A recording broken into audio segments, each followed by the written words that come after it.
He does not need to be incarcerated. He stood his ground. Selena Charles drove hours to show her support for 18-year-old Deshawn Xavier Douglas, the man facing a first-degree murder charge for shooting and killing his neighbor, 54-year-old Christopher Milne.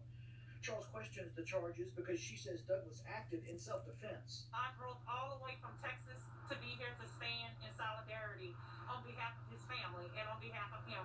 I'm here. I want justice and freedom for Deshawn Douglas as well. Those two protesters are part of a growing number of supporters, particularly on social media, who believe Douglas's first-degree murder charge was excessive. Mississippi law states a killing can only be considered first-degree murder in a handful of situations: when it's done by deliberate design or premeditation, and when it's done while in commission of certain felonies. There is no evidence released to the public so far to indicate Douglas had planned to kill Milne.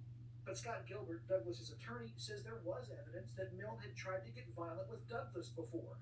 In October of last year, Douglas filed charges against Milne for assault after he said Milne threatened to attack him with a shovel. At that time, Milne was ordered not to have any contact with Douglas. More than 2 months later, this video reveals Milne making contact with Douglas anyway. Eventually, that confrontation turned violent, Gilbert says, with Milne grabbing Douglas from behind and attempting to strangle him.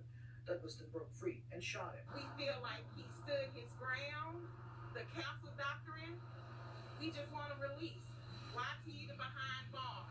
Rankin County Sheriff Brian Bailey and the Rankin County District Attorney Bubba Bramlett both declined an interview about the case. We also asked them what in the case led the department to charge Douglas with first-degree murder if the evidence we've seen at this point didn't support it.